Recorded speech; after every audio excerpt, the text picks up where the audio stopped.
All Good right. afternoon. Better late than never. Folks, let me tell you, what's I think it's probably a good joke like how many journalists does it take to go live? Something like that. Well, welcome to the Journeyman Unfiltered, and I am here with my partner in crime, Miss Shari Dunn. Shari, how you doing? I am doing good. And I just got the acceptance of going. I just got the acceptance we were talking about.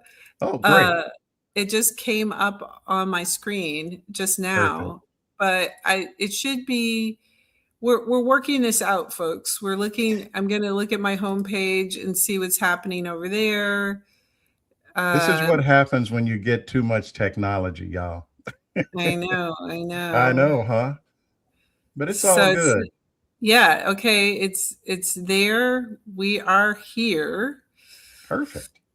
I guess So we're you should live. be able to, folks. Here's what's going on. So Yeah, I explain guess it. what a couple of months ago we sort of Oh, your sound is out. we upgraded our technology, and so as a result, if you've ever worked with any kind of technology, and I used to run into this sort of thing back when I ran a trading desk. That's why they call it bugs, because you can't find them. And so I've got a little microphone bug that's been bugging me, and we're trying to get it all straight. But we're here. We are here and flying by the seat of our pants, obviously. So lots to talk about today, Shari, and I guess at the end a little bit of news too, huh? So Yeah. we'll Yeah, save yeah, yeah. and keep folks around, and then and but man, there's just this. I'm just at a place where I wrote something the other day that I'm just really tired of. Just like the whole what Trump did and the outrage, and the whole, I don't know, borderline clickbait of it all. And I'm gonna start cursing if my mic doesn't quit messing with me. but no, Well, I think you're but gonna be cursing because I think your mic's gonna be messing with you. well, you know what? I think nobody's gonna know the difference unless I do get a little salty. So no, but it's just a lot. I mean, I posted something. I think it was maybe Thursday or Friday. Just saying, hey, I'm just really past it all. But at the same time, um, when you see stuff like this, I'm Mhm. just like, what in the world have they done? Here's the problem that I have. Eh, How do we have a situation? We have a situation Mhm. where nobody seems to be able to stop this. You can't right now go and decide to add a room onto your house or condo or whatever it is. You know what I'm saying? You got to go get Mhm. some permits and some. I don't understand how in the world one person can be, just this much power. And I get that. Okay, maybe the founding fathers didn't ever think we'd have a fool like this, right? Mhm. But at the same time, we've been dealing with this guy for 10 years now. Well, so one of the things you and I talked about, what we've talked about is the way qualifications and, the standards that different people are held up to, how different they are. And in a lot of ways, I think this whole situation is like in your face example of that there is Yeah. rules for one group and not rules for another group. And Barack Obama, if you may remember, put a basketball court up, and they complained about it and Oh my talked about God. it. he should get more permission to change our sacred house. Donald Trump literally just knocked shit down and, destroyed the grass. In order to put the grass back, they said it's going to cost like several millions of dollars to, get the grass properly back for this stupid fight. And what I really wish, what I hope people can get from this is when I'm talking about, when Black folks are talking about the different standard, this is it made flesh, right? This is it made flesh. Hmm. And people kind of say, oh, yeah, yeah, yeah. No, something, it is kind of overwhelming. And I think, the quote founding fathers weren't great people, but they had a sense of But they decorum were and process. thoughtful, though, right? Right, right. They had a sense of decorum and process for themselves, not for us. We weren't included, but with each other, they had a sense of what the limitations were, and a lot of people. George Washington was a slaveholder, but the number one thing about George Washington for this democracy was he did everything he could to set the tone for not a Donald Trump, for there not to be a king. And so that tells you that there's been a war, there's been this other war going on in the United States the entire time between those who want a kingdom, a fiefdom, and those who don't. And even with Washington, right? They tried to get him to put his name or face or something on the money. He said Hmm. no. They tried to get him to do another term. He said no. If I don't stop now, they're not going to stop. But who were those people who wanted that? Right, Marlon? We Hmm. forget there are actually Hmm. people who want that. Oh yeah. Yeah, they don't think there's a thing wrong with the man just putting a WWF ring. That's a freaking octagon. That's like some shit out of a Chuck Norris movie. And Well, I'm going my to tell you, just this had to be maybe 5 years ago. This is not just some whim that Trump has been connected with professional wrestling for decades. I think, as a matter of fact, I think he is in way before he was ever president. Mhm. He's in like I think the WWF Hall of Fame. Yeah, he's a child. He's a immature, Well, it's arrested development man.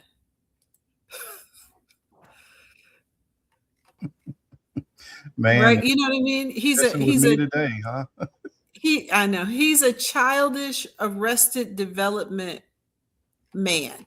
And as a result, he just can't, his maturity level is of the maturity level of somebody who likes WWE, which I mean, whatever it is, UFC. I'm not saying there's anything wrong with that, but there's something about Donald Trump. He's so immature. He gets excited with pain and domination and humiliation. And this is a pretend script. I think everybody knows that, right? That this wrestling stuff is Hmm. pretend. But Donald Oh Trump, yeah. it feeds his sickness. There is something wrong with him to the point that, and I think I mentioned this in a newsletter I did. I was reading this article in the Guardian where he punched his teacher when he was 2 years in second grade. That's not like he punched his teacher in Oh second grade. man. He was keeping knives in his bedroom, and his father, he wouldn't get rid of them, which is how Donald Trump ended up at military school. He held another student out of a fourth floor window and was going to drop him, which would have killed him, and got promoted at the military school because his family intervened. He may be, I told somebody, I'm not 100% sure our president isn't like Ted Bundy. Hmm. I mean, he's showing all the signs. Honestly, you know what? I'm going to play this, and I don't know if I don't. I don't normally even. Well, first of all, I don't. I do not subscribe to any kind of cable, TV or any of that. But Mhm. I have Sirius, so I can listen to it on the radio or on my little speakers, whatever. But I saw this interview this interview he did with Kristen Welker yesterday. Oh, the I yelling guess, thing. Yeah, I wrote about that today in my newsletter. and it's just Hmm. aside from just how he talks to women, Hmm. is just off the chain. I mean, Hmm. like the disrespect and the just there's something deeper going on because Oh, there's he's something wrong with mad the man. I think he's a Ted Bundy type. I mean, something real wrong. You want to play it? and be talking to me all Yeah. but it's that, and then every point that he is making is, and I'm just going to play a little bit Yeah. of Yeah. this Yeah. Yeah. just so people can, if you haven't seen it, it is really something.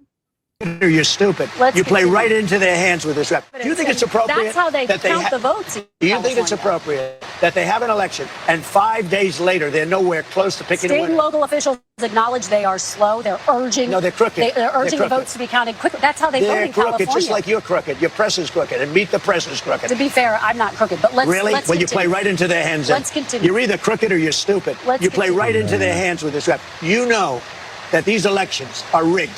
Your network knows that they're rigged. You know that I won an election in a landslide, and I got 94% bad press. But, Mr. President, you know why I you've got never that? presented Because you have no evidence. credibility. But you've never presented evidence that it was rigged. Let's keep talking about. I want to talk about Todd You Blanche. have more evidence. There's more evidence than ever presented. Let's talk your about elections you in went this to country. court. We're like a third world country. But, sir, your elections are crooked, and you're crooked, and Meet the Press is crooked, Mr. and so President- is ABC and CBS and CNN. But, Mr. President- You're one-sided crooked networks. All right, let's call it quits because I've had enough. Thank you, darling. Have a good Mr. time. President, let's please. I traveled all the way to Wisconsin. I've sat I in the traveled rain with all. you. I know. I I've sat in the traveled rain all the with way you to for an hour, Wisconsin. on and off in the rain, and I've given you enough time.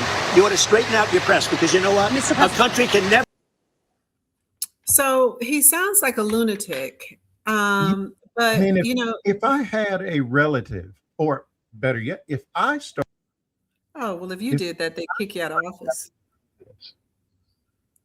my family would have somebody be Oh, over. it wouldn't be your family, but now we get to qualify, right? If you as a Black man raise your voice in a workplace setting, just to be annoyed, because human beings get annoyed, right? If you as a Black man, given the depth of your voice, you raise your voice, child, they've been to call the police. They've been trying to have SWAT Listen, there. I'd get a Talking call about- from HR, Marlon. Yes, from Is HR. everything okay? What's going on? Do you need to like take the afternoon off? If they didn't call the Huh? police, Well, I'm just From- saying it would be a conversation of some sort.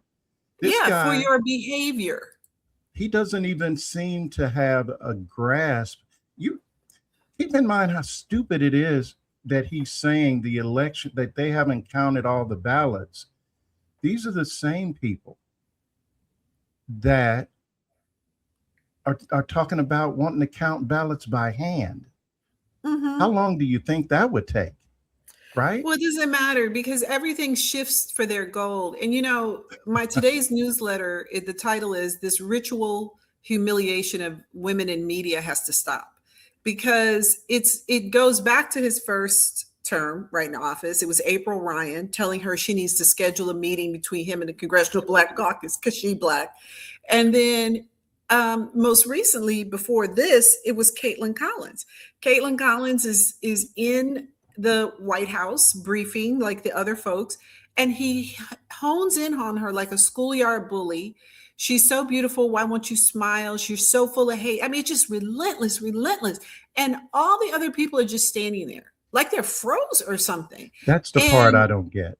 There you go. And what I was saying today in my newsletter is that like the media has the power to stop this. You remember the Emperor's New Clothes when the townspeople turned away and laughed and said he was naked. It would require everyone in that room, when he starts harassing Caitlin Collins like that, walking out of the room. And the problem, my feeling is, it started with April Ryan, Abby Phillips, other Black women journalists, and people talked about it. But Yamiche Alcindor. yes, that's right. If you give an inch, he takes a country mile. So every time people have allowed this, he takes another country mile. So the only way Mhm. to stop this, he feeds on communication. So, and what pissed me off today was they talked about the story about what happened, but then they proceed to cover him like he's normal. He's not normal. It is as though they are in some sort of a loop where, like you said, they just are acting like this is 10 or 15 years ago. And every once in a while, they'll stick their head up long enough to say, oh, he did this and it was wrong. But they don't have a reaction. I mean, I can't imagine sitting in a room, and I am no, chivalrous, whatever, but it's just like, no. Well, I think, for me, it's, you know, these types of things spread into the workplace. So when I think about watching, because this is their workplace, this is Caitlin Collins' workplace. This is Mhm. Kristen is Welkner. That's her Welker. workplace. Yeah. That's her workplace. These people are at work. And if this is the kind of thing that is tolerated at the national level at work, what are we about to see at work? Because the EEOC and all of his administration has said we don't care what you do to black folks as long as you're not discriminating against white men. I mean, that's what they say. White men, that's our priority. So that means a white man can behave like Donald Trump at work because it sure seems like that. And this type of thing spreads. When you see this behavior at the national level, you start to see it, you start to see it at other places, See right? it in the state houses at local level, like you said, at just normal workplaces. And I guess too, as people are also getting rid of DEI, it's like the whole little package. We get rid of DEI, now we can talk like. We can talk however out of our neck, crazy, sideways, out of our mouth we want to, and there's nothing anybody's going to do about it. And that is the danger of people allowing Donald Trump to continue to do this. And, the media, of course, now you got the whole situation with CBS and Scott Pelley, and they're not going to let their reporters walk out of there. And this here's the thing. Scott Pelley said this. He said, "Oh, I don't want to be hyperbolic. Baby, now's the time to be hyperbolic." And people are like, it's, people cover wars in war zones. Yes, that's true. But this shouldn't be a war zone in this environment. And people are No, like, oh, no. it's decorum and it's impartial. You're not required to be insulted every day you go. Caitlin Collins is not required to be ritually. And I want to draw your attention to something he said to her.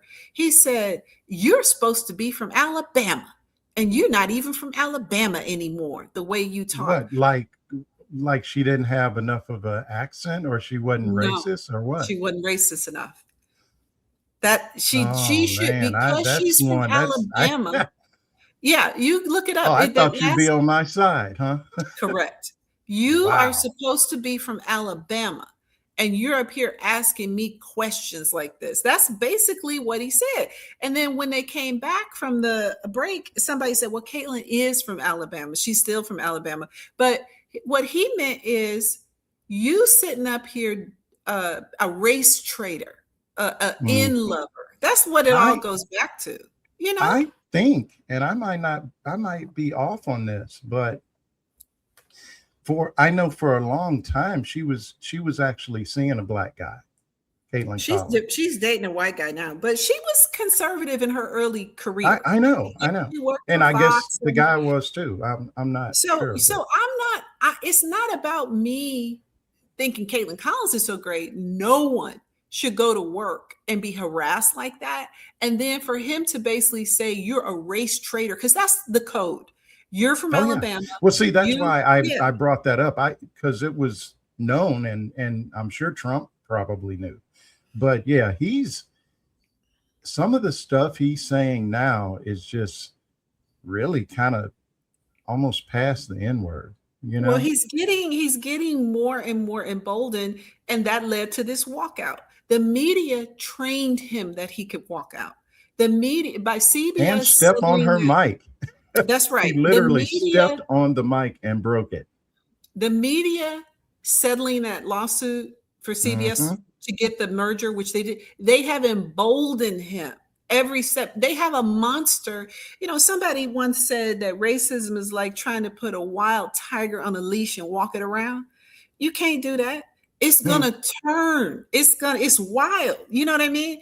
And so people thought they could leash him and his ideology. Now, a side note, uh, JD Vance and Pete Hegseth both were in Europe talking like Nazis over the last couple of weeks. Hegseth was at D Day and basically gave a full throated, uh, uh, Hitleristic, Nazistic eugenics speech for D Day. And people in Europe are like, what is he talking about? He's at D Day saying They that. don't know all our little crazy shit. Yeah, All the they stuff that we're do. doing over But, here. well, yeah, no, because we're creating problems in the UK. The UK has similar crazy stuff Hmm. to us now. And so JD Vance and Pete Hegseth were in Europe extolling the virtues of exclusionism, white supremacy, that foreign invaders are destroying Europe. I mean, he literally espoused the principle. The Secretary of War for the United States went to Europe on D-Day, where we defeated Nazism, and espoused the values of Nazism. That's some crazy stuff. I wish I had a snappy comment, but I do not. A few years ago, I wrote something because just kind of to your point, because my grandfather Oh, you went. I want to hear it. Your I kind of grandfather lost did it for a what? second. He was in World War I, Mhm. and literally, in the Alps, malaria. I mean, he almost died in Europe. Um, and a couple of my uncles, one was in World War II, and the other was, I think, the Korean War. So they all served, and the Mhm. idea that this is growing up. You hear, well, why did you go to war? And it was to fight fascists and Nazis. And Mhm. I, the title of the piece that I wrote was something like, "I'm glad my mama's not here to see this shit," because I think they would just die. Well, my mother was cynical when she was alive, and she called this shit. My mother, when Donald Trump was first running the first time, she said that Mhm. man wants to see us back in the fields, Oh and yeah. she was 100% on what Donald Trump was about, and his.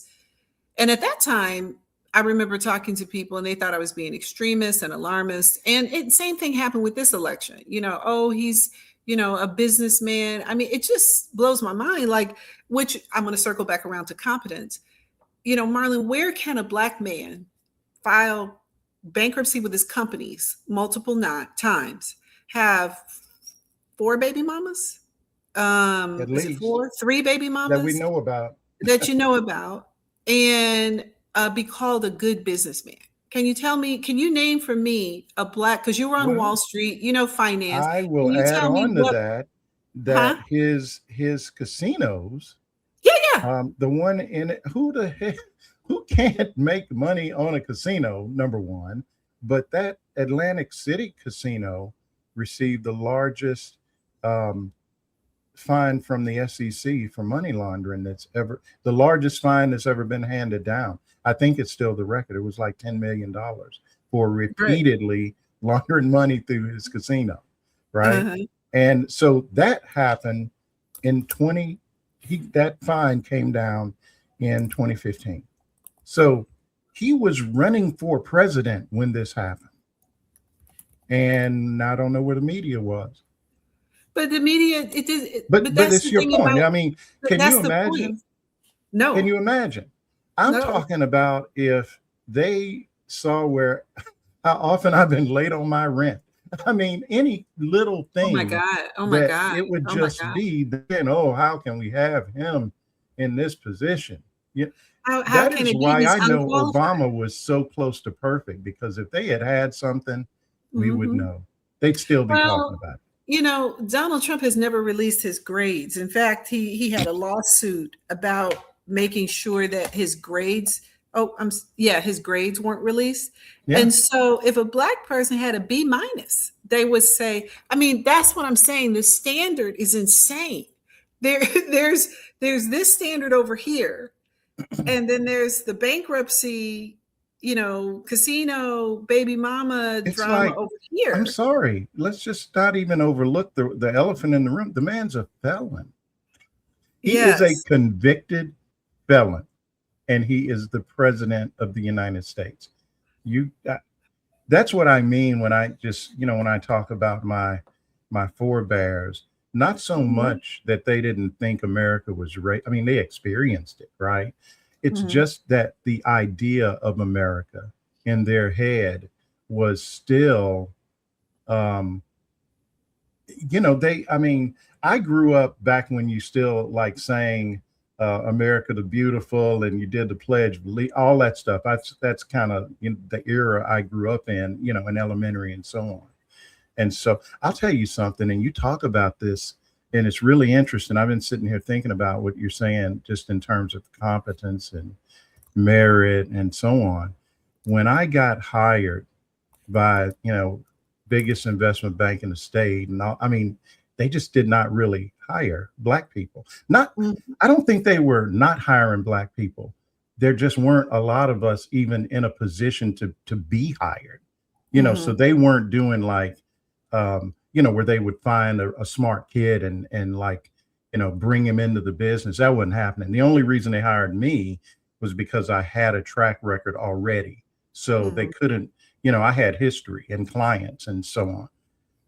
But when I got that job, my one of my uncles, I'll never forget this. It was like I guess it was during the holidays, because I think they hired me in like June Mhm. of '84, and he's sitting out under the pecan tree, and he's barbecuing and doing, and he calls me to come over to his house. He wants to talk to me.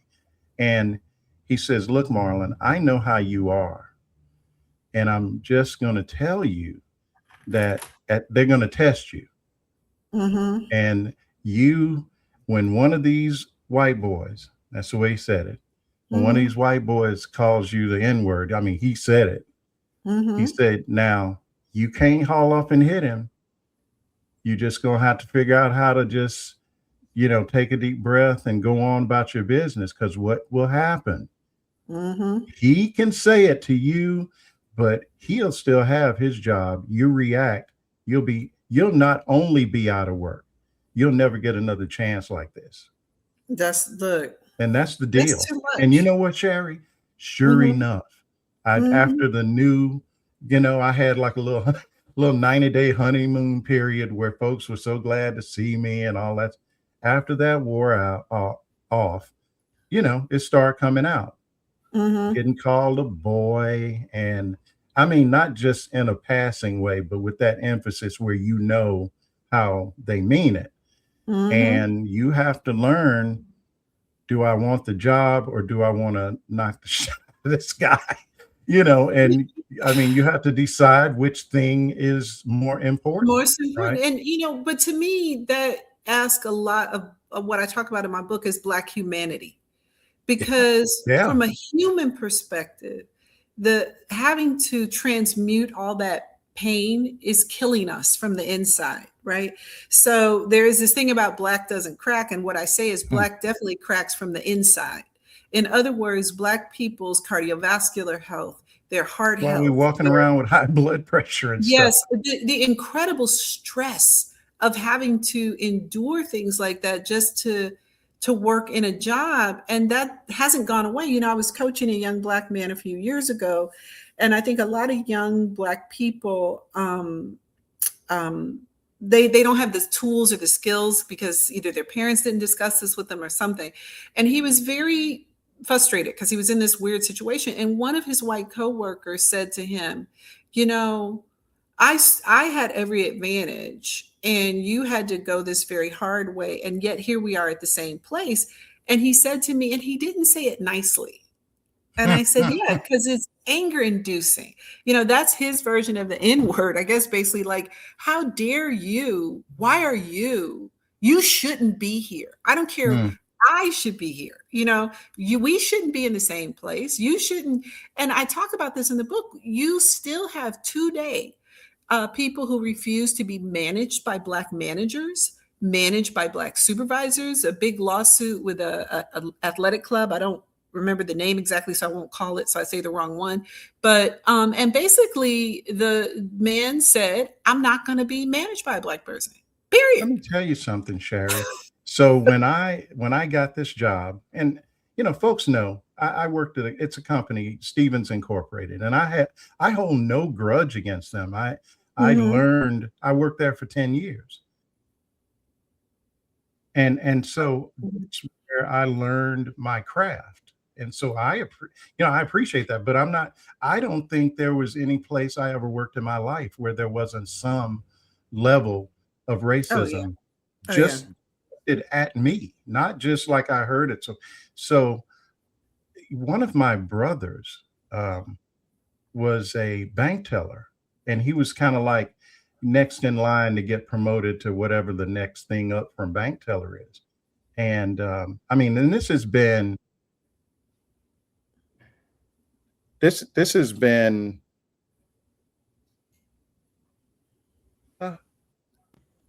I think Oh I'm back.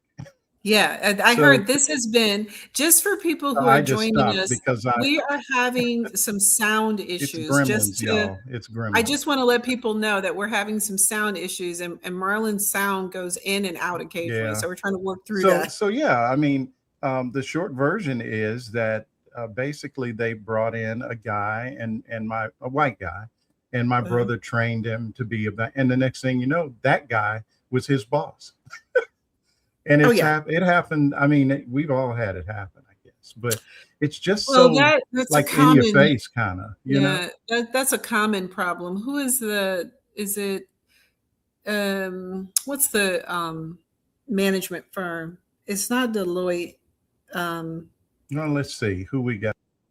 It's not the management consulting firm. They did a research. It's in the book, of course. You think I could remember it, but there's a management consulting firm that did some research about this, and one of the things they found is that qualified Black employees they're not getting promoted, and then when you match that up against previous Bureau of Labor Statistics data, you could see that qualified Black people with more education, experience, and skill were not getting promoted at the same level of white people. So this is a systemic problem. Of course, all that data is being destroyed, uh, you know, at this point. So we can kind of forget that because they're hiding and getting rid of data that, you know, tells the truth about what's going on. So there's that. Oops. Did I lose you, Marlon? Oh, I have lost Marlon. Oh, are you back? But you can't hear? Now you can't hear. So Marlon and I are working on this project on this StreamYard, which Marlon has not sold me on StreamYard yet because every time we're on StreamYard, something weird happens. And I am kind of a path of least resistance native. I just use whatever Substack gives me, and it usually works fine.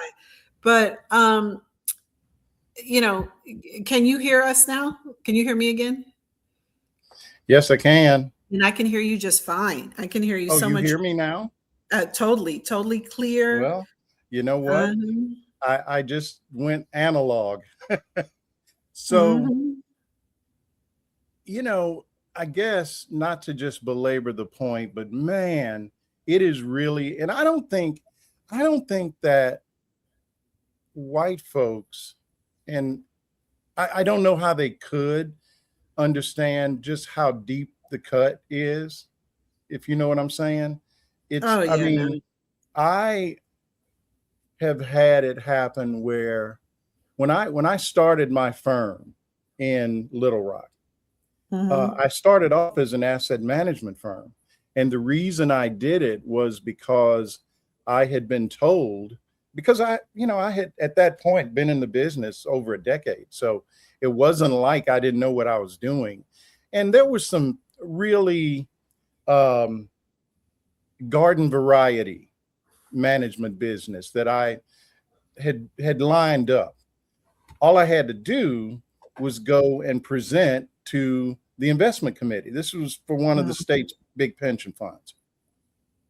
I I have to really think about it, but I don't think I've ever been um, just sort of brought low. Like it was almost like they were waiting on me to come and ask for that money so they could take me down a notch. Hmm. Hmm. And that was, I don't know, 25 years ago.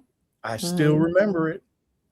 Just even talking about it now. I mean, I don't get choked up or mad, but it's just, I remember how embarrassed I was. And it was so unnecessary. And it came, the guy that was the head of the investment committee, um, he would, I can't even remember his name, but he would remind you of Boss Hogg and the Dukes of Hazzard, that kind of, I do. I remember that Boston. Southern, like hill, Yeah, yeah, just yeah, that kind yeah. of That guy. Boss Hog. And Yeah. man, I went into that room thinking I was going to walk out, with a commitment that they were, and it was really simple stuff. It was like I didn't have to do anything really, but it would have made it where my little startup business could say that I have this client, it's the state of Arkansas, yada, yada, yada. Instead, um, by the time I shut that business down, 90% of my business was not even done in Arkansas. Hmm. So it's just those things that you have to think about. Uh, Now, you've been talking about your book. I'm just going to drop this here. So I have been messing around with the book Okay. for, and people that have, subscribed or followed me for a while know this. And it's really about, sort of my story, how I started off and how it Hmm. is that a guy like me with no college degree end up working on Hmm. Wall Street. And it's really, the idea is for two books, one about the South, because I was in the business 30 years, Shari, and it's Hmm. almost bifurcated down the middle, half in the South, half in, working on Wall Street. So I have not gotten a book deal yet, but I am proud to say that I am like 95% through with and you'll appreciate this because you're an author. I am 95% through with my book proposal. Proposal. Okay, that's I good. just got a few little things to do. I've Hmm. got I've got my wish list of literary agents, Hmm. uh, and I So might be you like, got the process right. I got your cell phone number, so I might be texting you, hey, do you know anybody? But Yeah, okay, so you um, got your process right. Most people think that they do the proposal and they go to the publisher. Nope, you need a literary agent no, first. Yep. I mean, I don't. The only way I would do that would be if I like knew somebody, but I Yeah, do not. well, and even then it's tough, but But yeah. I mean, in my manuscript, I mean, I have a history of writing, so there's no question as to whether I will finish it. The last part of it is, how I've sort of got it all written, but it's not put together in a way that would fit the man. So I got to do that. And I'm Mhm. probably going to, I mean, my goal is maybe by the end of the summer to just take a week and go, and just do like a writer's retreat, get away from like people and just sit down and finish it. So the other thing I would suggest too, and this is for anybody watching who has a proposal. I worked with a young lady named Bria Baker. Bria has her own book called Rooted. It's right here. Bria's book about America's What's the Black name of it? land. Rooted. You would Oh, love it. Rooted. Okay. It's about let me pull Bria's book up here. It's about the theft of land in Black America. Ooh, don't How even get Black me started. America was dispossessed of land. And this is Mm, Bria's book, Read It. And her audiobook is amazing. She has such a great reader's voice. So you mm, really feel immersed in the story. But Bria also helped me with my proposal. So she does a certain type of writing, which is in line with my race based kind of stuff. And so I paid her. You can find people like Bria to go over your proposal to see, does it have everything it needs, to do that kind of high level edit that you mm, need for the proposal. So I would suggest that too, is finding somebody like a Bria, somebody who's familiar with your topic, and if race is involved, preferably a Black writer or a writer of color who does this type of editing of proposals. And that made all the difference, was having somebody like Bria look at my proposal and be like, okay, this has to go here, this needs to come sooner, this is too dense. And that helped shape the proposal into something that the agent would want.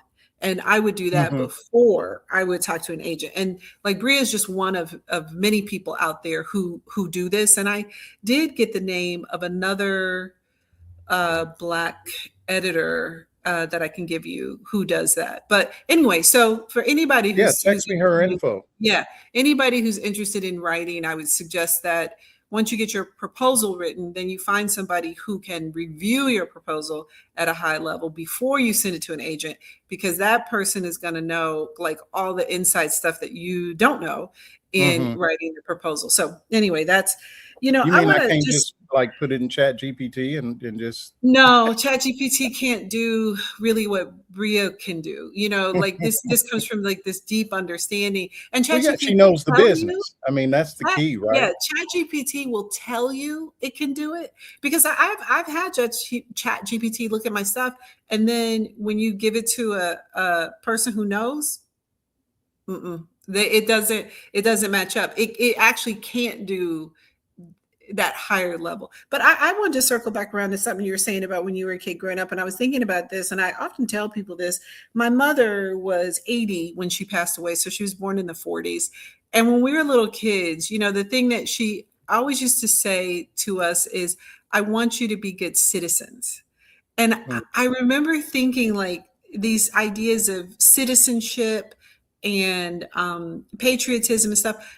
To your point, I feel like white people think that Black people, like, we don't participate in that or something. Like we don't have a sense of that. Like my uncle served in World War II, and I write about it in the book, and how those 1.2 million Black men were almost totally excluded from getting the GI housing loan. yep. And yet we have been and continue to be, in many ways, extremely patriotic and extremely citizenship based. And I mean, if you you know think about it, who's yeah, more patriotic than I mean, for all we've as a people been through, right? That is, if I remember correctly, in the 1619 project, Nicole Hannah Jones talks about her father, flying yes, the flag. And that's it's a right. it's a similar conversation, Mhm. that knowing what America could be, that's the part that gets me, man. It ain't got to be like this, you It know. doesn't. It doesn't It have to doesn't. be like this. And this is We could all really, be so much I happier. mean, what we're seeing right now, I would like to think is the sort of, like the last gasp of just white supremacy, patriarchy, all, because it's so over the top, Well, it's right? either that or it's a retrenchment that's going to take Hmm. 100 years to get out of. So it's either the last gasp or it's a retrenchment. And the question, we still don't have the full answer to that. Well, and I probably won't live to see the actual answer, because it takes 40 years, or something like that.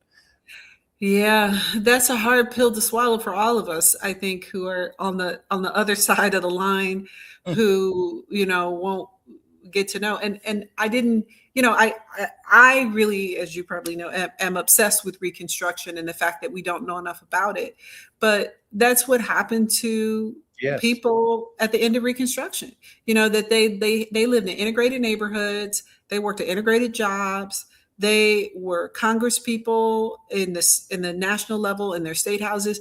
And all of the sudden, slowly and then picking up speed, they were dispossessed of all of that. And they Mhm. did not live to see the other side. My And grandmother so, used to tell yeah, me, my grandmother was born the year of the Wilmington riots, 1898. yep, And she used to tell us that the neighborhood, she grew up playing with white kids. that's They right. all lived in the same neighborhood. And this is in Little Rock. That's right. That's absolutely right. Okay. She said, yeah, there was nobody cared until they did. Until they did, And until the laws started changing, and then people didn't see it and they didn't think it was mhm, relevant. And then all of a sudden, you are thrust into well, Jim Crow was just about 100 years. So, that's a pretty long time, but that's a long time where before you come out of. So there are many, many people who were in that Reconstruction period who came out of it, thought they were fine, thought they were safe, and then ended up in Jim Crow. And they never ended up coming out of Jim Crow and it's so alive. And, crazy. and so here we sit not knowing which way this is going to go. And so that is why you and I have decided to do this Monday Live. You want to talk about Yeah. the thoughts behind it? Well, I have been wanting to do something like this with you because I think the conversation is so, it can be so different. I mean, we've spent a lot of time talking about Trump, but I think we're kidding ourselves if we think he's the root of the problem, right? And it's just, I think it's really fascinating, the conversation around merit and who gets to decide who deserves what. And you're the expert. I mean, you've written about it. And so we're going to start doing, I guess we call it a little show. I'll try to have my my sound worked out by next Monday. But have we decided on a name? I think we kicked around beyond qualified, maybe. I don't know. Maybe We we'll want to go ask. beyond qualified. Maybe we want to. Maybe we want to demand qualified. Dog, darn it. I'm qualified, damn it. Yeah, we'll work Yeah, on maybe that. we'll do a poll. We'll workshop. We can do a poll. What should we call it? But we'll work on that. But the goal is to come together. And I talked about this Friday in my Friday Live, which I'll still be doing. And I said, a lot of creators on this platform have to figure out ways of alliances and working together because we're really getting inundated by the big, Mhm. 10,000-pound gorillas who show up, which is great. Everybody has a right, but they're gobbling up resources and views and viewers, and trying to work together collaboratively and cooperatively is at this point kind of the last play for people hoping to get their message out and expand. And Right. so Marlon and I have talked about this quite a bit, about what that would mean to have something regular that we can build on and have guests, but really dig in on this topic of this distinction, because here we sit with this conversation about merit and qualifications, while at the same time we see people without merit and without qualifications being elevated. And that distinction matters. And it really matters as a conversation. And it matters for everybody. It doesn't just matter for Black people or women or Well, people of yeah, color. because All of our lives are at stake. I'll tell you something. And I guess we kind of, didn't get a chance to really dig into this, but I don't even watch 60 Minutes every Sunday. Most of the time that I watch 60 Minutes over the years, I'm catching it on YouTube after the fact, or clips or whatever. And you just think about a guy like Scott Pelley. I think this guy has won like 40 or 50 Emmys. He's a badass. I mean, now, do I like every single thing he's ever said? Probably not. But you respect that this is a for real journalist. And I can imagine No, actually, I can't. Him in this meeting that apparently got him fired, or that was the excuse they used, to see a guy, this Benton guy, come in Yeah, with some no nothing. experience at all. I mean, this guy. I actually have a Now clip. Scott Pelley know That, how Black folks feel. thank you. That's where I was going. It's like I just bet that was the first time in his life he Oh had to gosh, sit up and listen to a person who was clearly unqualified. unqualified to be talking to him about anything. Look, And that is it is a very strange phenomenon, because when you look at this Skydance Paramount, right? mhm, Okay, this is business, y'all. mhm. The objective of business is not to destroy the shit you just bought, but I'm just saying, normally that is what Normally, but normally. I don't think we're in normal times, because I think Elon Musk bought Twitter to destroy it. And I Oh yeah. actually Well, suspect that now I'll tell you what's up Paramount, with SpaceX. Okay, think yeah, but about it. Paramount wanted CNN as part of this deal to destroy it. So Oh there yeah. are Well, things they've they want already to got destroy. everything else they wanted. And Yeah. so that's just kind of like the coup de grace or whatever. Yes. But Right. they really, and there's a whole different conversation too about just this media consolidation. I mean, how in the world is this competitive? I mean, that's the whole purpose of the FTC, right? And the F to ensure that there is competition. I mean, that's what capitalism is supposed to be about, right? Well, but So, here's the thing. Here's the thing. If people are serious, Bari Weiss and her Substack, is it called the Free Press, which is which hilarious, is really something. has 1 million Substack subscribers. Mhm. So what is it? What's it going to be, Morris? As Prince said. I mean, what is it? You know what I mean? Like, if you're going to tell me that you care about this, this, and this, but the Free Press out here on Substack got 1 million subscribers, you don't. Because why are people still subscribing to her Free Press when she is doing everything opposite the Free Press? Mm, wow. I think that's something we're going to have to dig into, that, because there's a whole lot going on there with that whole. I mean, okay, think about. I'm actually going to drop something just kind of the week ahead, because there's economic news, and then Friday, SpaceX goes public. Mm-hmm. Now, I will quickly walk you through my theory. So Elon Musk with Twitter, he kind of, he put it out there and he talked a whole lot of shit about wanting to buy Twitter. And then I don't think he expected them to say yes. But the offer that he put out there, the board had to say yes, just from a governance, point, because they're a public company. Okay. So he buys that company, not with his own money, by the way. Saudi Arabia was involved, and then a lot of the big asset managers, right? And that stock or that business within 6 months was worth half of what I forget how many million he paid for. It was so overpaid. I think everything he has done since is him trying to basically get his folks paid that he borrowed money from.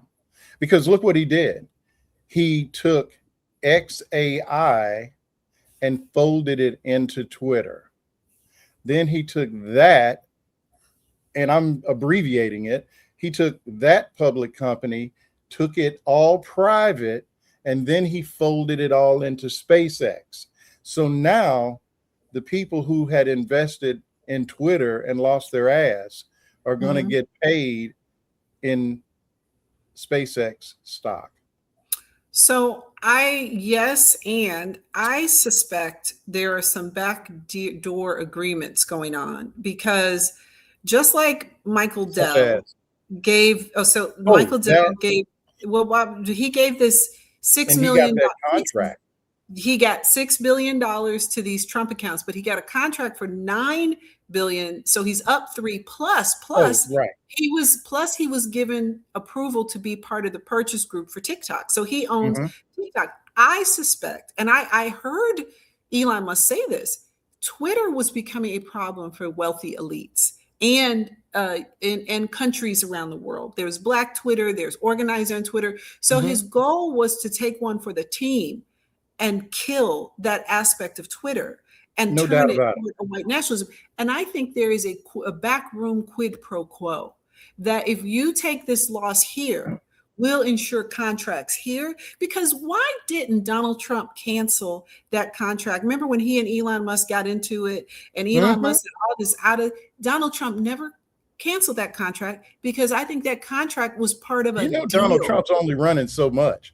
There's a deal. When I it think comes to the really big money, that's he ain't right. running. There's a lot of deal making. If you do this, we'll put you onto this. If you take the hit here, we'll give you this. I think Elon Musk, I think a deal was already cut when he bought it, Twitter. I look at it a little different, Shari. Mhm. I don't say that your theory is wrong. I'm saying that Elon, the deal was, we'd already paid you. All his businesses live on government contracts. Yes, that's correct. That's So correct. he's So already we getting need paid. you. Yes, So, but we need and- you to kill Twitter for Well, yeah, us. it's Yeah. sort of like, okay, time for you to take one. So That's yeah, right. I think you're exactly right.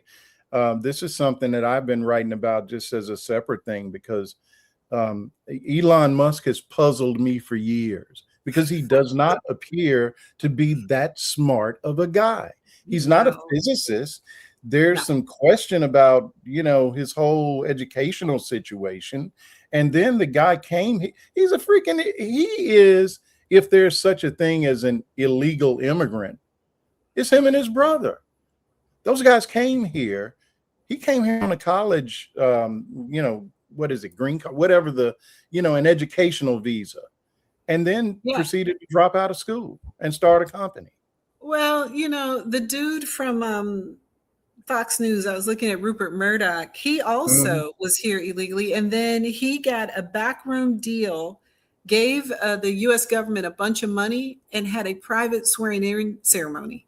It's part of this documentary about the Murdoch family. It's really fascinating. So that's what I'm saying. They are trading things. You do this, I'll do this, you do this, you'll get that. I believe that is all settled ahead of time. And the thing about these AI companies going public, we are going to make them trillionaires, either us individually with our individual purchase or our institutional. So our 401ks, our I institutional will tell investing. you We're something making them to watch trillionaires. out for with this SpaceX deal that is quite unusual. Okay, so normally when a company goes public, there's always the Main Street, Wall Street conversation, meaning how much of this are we going to allow retail investors to buy? Usually, it's something like 10% of the deal at most, right? And not only, mom and pop, but even small investment companies, asset managers that are really not that big have a hard time. Mhm. On this deal, from what I have read, SpaceX is going to allot 30% of the size of that deal to retail. And that tells me two things.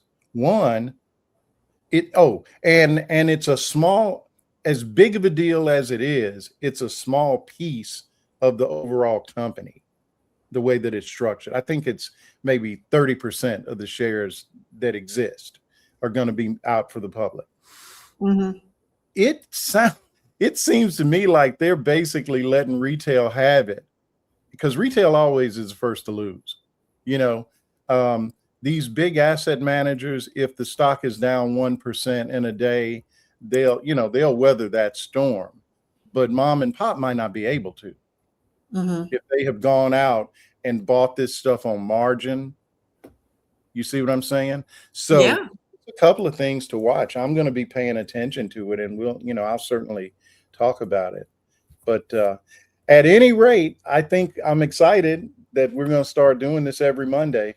So it's going to be Monday at noon Pacific. Yep. And what time is that? That's 3 o'clock on the East Coast, and y'all figure out the rest. Yeah, we can only be responsible for where we are. That's 2 o'clock Central. I know that's 2 o'clock Arkansas time.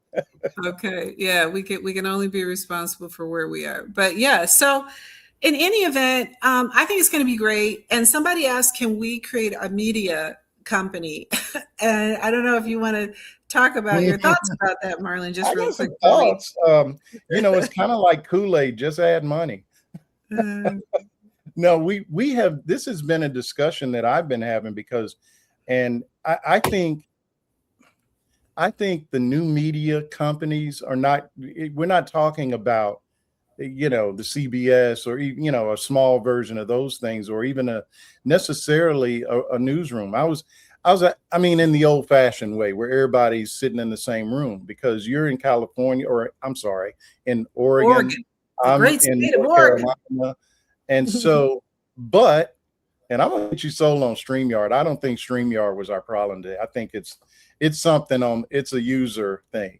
But I think platforms like this allow us, like right now, we are streaming on Substack.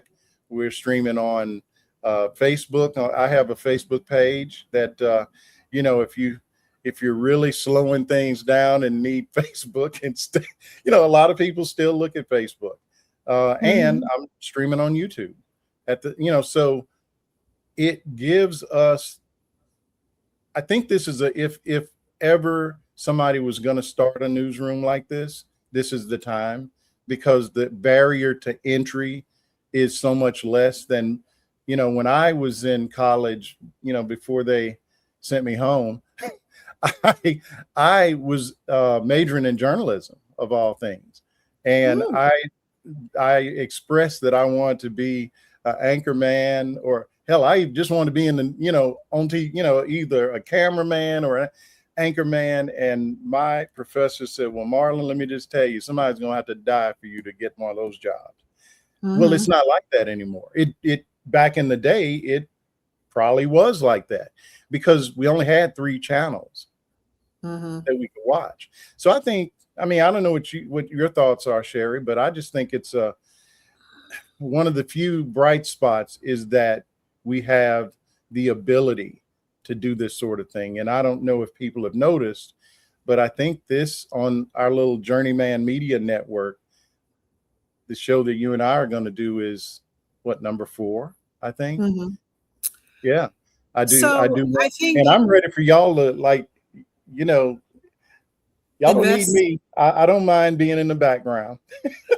well, the thing that people have to understand is, when it comes to getting out messages and getting alternative media voices out there is hidden money again. And Bari Weiss, she left the New York Times complaining about diversity, equity, inclusion, which is hilarious. And she's the most unqualified person ever to run CBS News. But she had a ton of money that she took with her from the Times to create the Free Press. And so, can you drill? I didn't know that. How? Yeah. So Bari Weiss was complaining about, she was an opinion writer for the New York Times, and spent a lot of time complaining about, diversity in the workplace and lack of diversity of wasn't she voices. talking more about diversity of thought? She was complaining that but also racial diversity. Really? When people say they're anti-DEI writ large, I think they include me. You know what I mean? I think they're talking about me. People say diversity of thought, but who's thinking is you talking about? You know what I mean? And so she, and as a woman who's LGBTQIA and who is Jewish, she, to me, sits in this Peter Thiel space of people who say they are in relationships with same-sex people, but they don't subscribe to the LGBTQI ideology or whatever. It's a whole mind thing. But anyway, when she left the Times, she had a lot of money behind her coming to Substack and the free press. She didn't just start with 0 subscribers and all of a sudden got 1 million. Well, and also, Big work. Mark Andreessen. So one of the big investors in Substack, and by the way, I would imagine a Substack IPO is not far in the future, just because. Well, last summer they raised $100 billion, and the valuation of the company at that time was a billion, 1 or 2, something like that. So I would assume that they have certainly grown since then. And so all the planets are kind of lining up. But my point is Mark Andreessen of Andreessen Horowitz, who used to kind of be a Democrat until he got, I think if you get to a certain level of wealth, you just automatically turn into a Republican or something. I mean, almost. I don't know about that. So to me, I feel like, and I think he was born in Wisconsin. We have a lot of Wisconsin problems, but I think from what he writes about and the way he approached it, to me, he was always a eugenicist, though. Mm-hmm. Like, in other words, there was always this belief that there is a superiority and there is a superior group. There are people who are liberal who think that. I don't think it was just, I don't think, and I think that was always there. But there were people. Who is the couple who was so down? She's Black and he's white, and they're part of this group too. And I wrote about them, but their name escapes me. I mean, they were with the hip hop crowd. They were with, and because during the George Floyd uprising, people pushed back. They decided they're ultra mega conservatives. I mean, what's interesting is the very wealthy are very fragile. And the moment anybody pushes back, they just go bananas. They're like, oh, I'm out of here, or I'm going to go the opposite direction.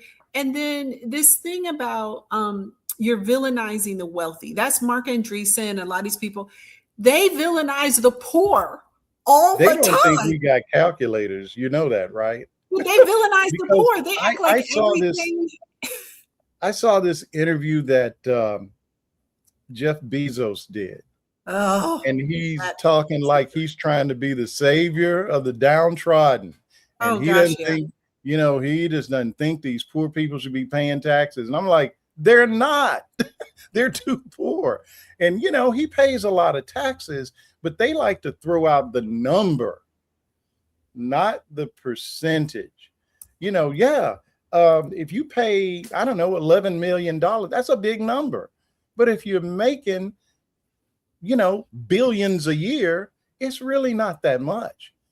Mm-hmm. The thing that gets me, and I've been thinking about this a lot lately, I will never have this problem, I don't suspect. But one thing I remember about economics, which was hard for me, but I do remember, it was like one of the first things they teach you. And I think it's the concept of marginal utility, right? Mm-hmm. It's sort of like, and it's supply demand kind of thing. But at a certain point, I don't know what the number is, but more does not incrementally improve anything for you. You know what I'm saying? So if you're worth 50 billion, is your life really that different than if you're worth 100 billion? I just figure I could probably get by on like 950 million. That's just me, but. Well, I think what happens is, I know who I was thinking of. It's Ben and Felicia Horowitz. Like, Felicia is African-American woman, and Ben was. Is he the Horowitz and Andreessen Horowitz? Yes, and he was, but Ben was hip hop, down with all the Black folks. They was like. Oh, as long as we entertaining folks, they were. But his wife and his kids, he's got mixed race kids.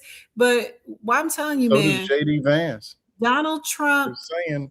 Nobody talks about people like JD. I mean, that woman is delusional in a way. But anyway, so, these people, so your question about money, I think what happens is you get to a certain level of money and you believe you're a god. Yeah, I was watching, so I like Interview with a Vampire, the new version on AMC. I suggest everybody watch it. The first 2 seasons were incredible. The fact that they did not win Emmys for that season those 2 seasons ridiculous. But the 3rd season, if you know Anne Rice, Lestat becomes a rock star. And if you've watched The Boys on AMC, same thing with Homelander. There, you get to a certain level and you turn into a god in your mind. You so to your point, you would think like, oh, I'm at a certain level, I'm comfortable, I don't need any more. No, once you get to a certain level, you beyond man. You like Mark Andreessen. He said the wealthy should be in charge of us. What he has a theory, and I forget the name of it, that basically they have collectively, so because of their wealth, that is an indication of their level of intelligence. They've ascended past us. So that's what happens. So Mm, yeah, you would think, and you know, would it happen to me? I don't think so, but I don't know. I think people go crazy at a certain level, and that speaks to the fact that we shouldn't even let people shouldn't be that rich. People shouldn't be. And there was a great article in the Atlantic, I think a month ago, that I wrote about this guy who went to one of those camps with the rich people where they all go and talk about how smart they are. And he mm, said the number one thing he got from that is they are beyond consequences. We can't have that, a society with a whole bunch of people who are beyond mhm, consequences. there it is. That's with that, you know. Anyway, we got to get off this thing. Yeah, I on know we that started note, late. folks, yeah, we obviously there is a lot to talk about. And every Monday at noon Pacific and 3 Eastern and 2 in Arkansas, we are going to continue to have these conversations. And, you know, I'm not the best person on names of shows. As you know, Arturo and I have a show, and it's literally called A Show with No Name, because we just could not figure it out. But I'm sure with Shari's help, we will come up with something that is perfect. All right. Well, thank you, Marlon, and thank you all for joining. And I'll see you Friday Absolutely. on the Friday Live where I'm babbling about some stuff. So Yeah, and I'm sure be back with Egberto at noon on Wednesday, and then again on Thursday evening with my man Arturo. So and I should say, for folks who are seeing this on Instagram, and I'm going to figure this out for my YouTube, you can thank Marlon, who has gotten me to try StreamYard. well, you know what? I mean, I think this is I mean, my effort with this is you know, when we talk about being independent, I look at it as also being technologically independent too. Mhm. And so that's why we need all the support y'all can throw our way. Just to Yes, follow plug that. follow me, follow Marlon, subscribe, become subscribers. I have no problem saying that. Dump some other people and subscribe. Don't some of them rich folks. Look, they do not I'll need your say it $5, too. They $50. do They not don't even need it. know that your little $50 exists. Some of them. Mm-mm, mm-mm. Anyway, All right. we're going to fight the good fight, Shari, and All right. We'll I'm see looking you on forward. Monday. All right, take care. All right. Okay. Bye-bye.